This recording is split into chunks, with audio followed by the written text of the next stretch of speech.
두뇌 기반 코칭 이론과 실제 1. 두뇌 영역 2. 기저핵 반복 행동과 생각을 저장하는 열쇠 습관의 본원지 기저핵이란 무엇인가? 좀 더 정확한 질문은 그것들은 무엇인가입니다. 기저핵은 셀 수 없이 많은 세포핵으로 구성되어 있고 반복 행동과 생각을 저장하는 열쇠입니다.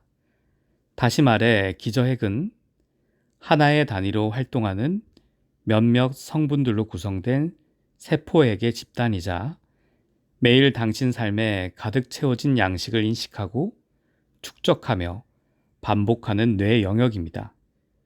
이 기저핵은 전내 기저부에 있습니다. 기저핵은 습관에 따른 인지와 정서 기능을 담당합니다. 이는 세 가지 주요 성분, 즉 선조체인 미상핵, 피각, 담창구로 구성되어 있습니다. 기저핵은 흑질, 시상하핵과 함께 수의적 움직임을 통제하고 측중격핵과 함께 동기적 속성을 강화하기도 합니다.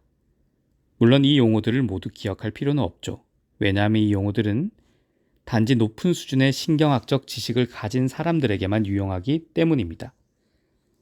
필자는 이러한 구성 요소를 많이 언급하지는 않을 것입니다. 다만 다음 장에서 선조체와 측중격핵을 좀 더 다룰 예정인데요. 당신은 그 장에서 뇌 개념을 좀 더 만날 수 있습니다. 기저핵은 조건부 암호화를 사용하여 일하고 축적된 자금 많은 프로그램과 지도를 가지고 있습니다.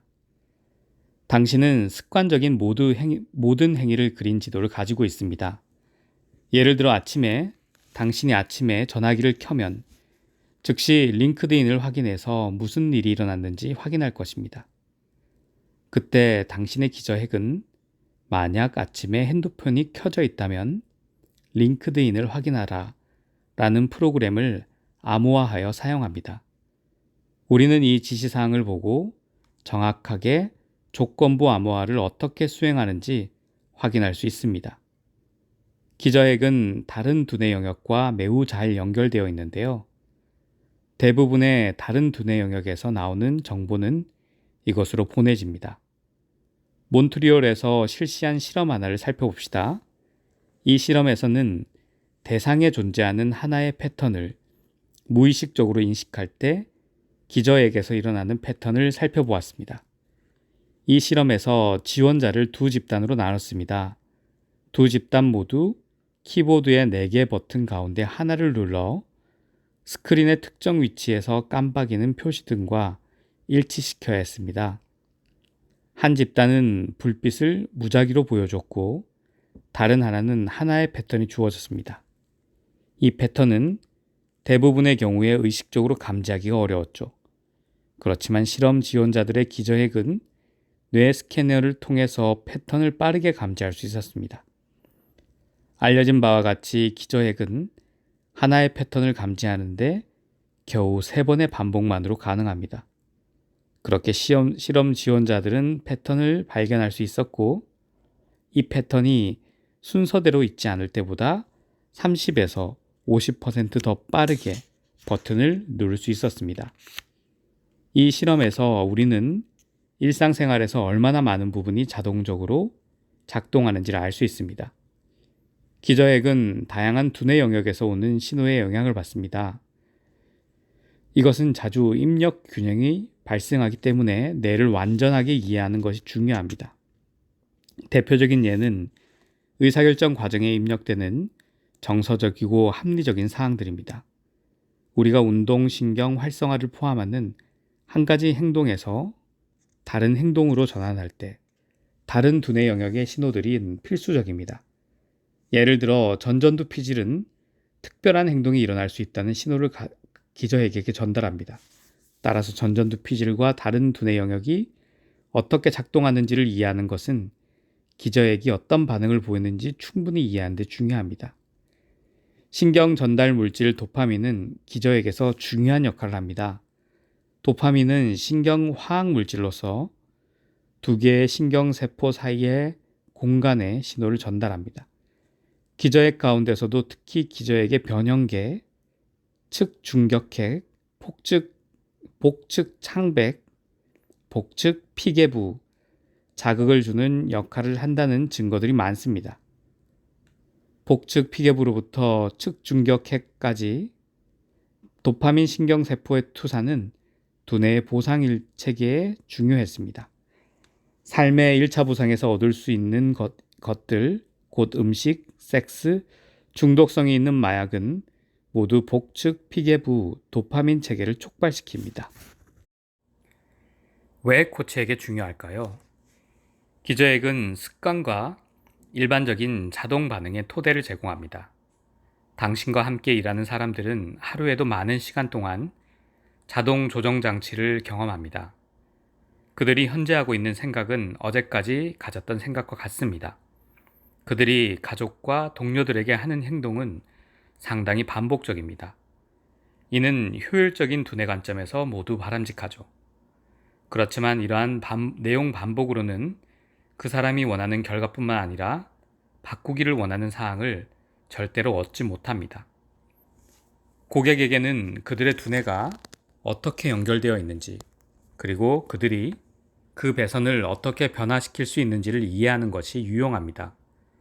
배선이 연결된 방법대로 일하는 게 우리의 기저에게 큰 이익이 됩니다. 그리고 그것에 대항하기보다 자기 뇌가 어떻게 일하는지 알게 되면 고객 자신에게 힘이 부여됩니다.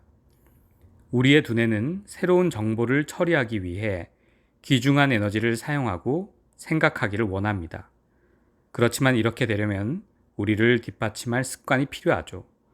습관에 관한 깊이 있는 내용은 25장에서 살펴보겠습니다. 고객과 무엇을 할 수 있을까요?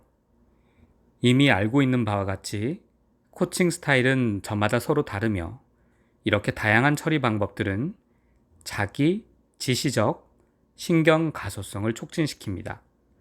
당신이 고객과 함께 할 때 고려해야 하는 한 가지는 이러한 몇 가지 정보를 나누는 것입니다. 아마도 당신이 습관에 초점을 두고 코칭을 진행할 때 당신은 기저액에 대한 긍정적 의도와 우리가 얼마나 지도와 해로에 의지하는지를 나눔으로써 기저핵을 소개할 수 있습니다. 이는 우리가 습관적인 일을 할 때마다 기저핵을 생각할 필요가 없도록 돕습니다. 이렇게 함으로써 우리는 고객과 정보를 나눌 때마다 그것을 생각하지 않아도 됩니다. 물론 당신은 이것이 잠재해 있는 부정적 측면을 나눠야 합니다. 왜냐하면 우리가 다른 어떤 일을 하려고 할 때 어려움에 봉착할 수 있기 때문입니다. 우리의 두뇌는 새로운 것을 위해 사용할 수 있는 효율적이고 필수적인 자원을 확보할 수 있기를 원하며 여기에 주의를 기울이도록 요구합니다. 그렇지만 습관이 우리를 돕는다는 관점을 가짐으로써 우리는 몇몇 거대한 토대를 발전시켜 나갈 수 있습니다. 개인 영역에서 다음의 코칭 회기를 고려하면서 고객에게 자신들의 조건부 암호를 말하십시오. 대화를 시작하고 그것이 당신을 어디로 데려갈지를 보십시오. 아마도 조건부 암호화를 다루고 이것이 고객에게 작용하는지 또는 그렇지 않은지를 다루는 데 한 회기 전체가 필요할 수도 있습니다. 체중 감량이 목표인 누군가의 예를 들어봅시다. 만약 그들이 초콜릿 케이크 한 조각을 보고 그것을 먹는다면 적절하지 않을 수도 있습니다. 만약 그들이 직장에서 돌아와 몸을 돌려 체육관으로 향하기보다는 완전히 지쳐서 소파 위에 쓰러진다면 그때의 변화는 좋은 행동일 수도 있습니다. 만약 그들이 스스로 정기적으로 난 대우를 받을 만했다라고 말하고 인도 테이크아웃 음식을 먹는다면 그것은 이상적이지 않을 수도 있습니다. 이런 행동은 기저핵이 암호화한 조건부 계획인 것입니다. 이 조건부 계획을 단지 이야기하고 더 적절한 말로 표현한다면 틀림없이 후자가 벌어질 것이라는 사실을 의미합니다. 새로운 습관을 만드는데 얼마나 시간이 걸릴지는 많은 변수가 있습니다. 따라서 필자는 구성 요소를 제자리에 놓는 데에 집중하기를 선호합니다. 이는 사람들이 당신은 30일 안에 옛 습관을 버리고 새로운 습관으로 대체할 것이다 라는 말보다 새로운 습관이 필요할 때 그것으로 전환할 수 있는 가장 좋은 기회를 제공할 수 있기 때문입니다. 더 많은 기업에서 우리는 기저핵 안에 있는 도파민 역할에 주의를 기울입니다. 도파민은 우리가 자극을 느끼도록 도와주고 이는 명백히 직장에서 중요합니다. 회사에서는 직원들에게 동기를 부여하기 위해 많은 에너지, 시간, 자금을 투자합니다. 당신은 코치나 지도자 역할을 하면서 관리자처럼 함께 일하는 사람들을 교육하거나 멘토 역할을 할 수 있는 기회가 있습니다. 매우 기초적 수준에서 건강한 생활 양식을 유지하는 것은 다른 모든 장기의 건강과 마찬가지로 뇌 건강을 위해서도 중요합니다. 사람들은 충분한 음식물을 먹고 타이로신을 얻어야 합니다. 음식물의 타이로신은 도파민의 기본 구성 요소입니다. 타이로신은 아보카도, 바나나, 고기, 참깨, 아몬드 등에 들어 있습니다.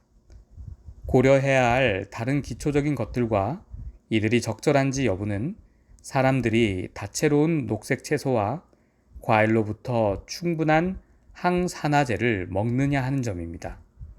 이러한 항산화제는 도파민을 생산하는 세포를 포함한 뇌 세포의 유해 산소로 생긴 손상을 줄여줍니다. 만약 당신이 어떤 조직에서 일한다면 당신 팀은 한 달 동안 건강한 삶을 살 수 있을까요?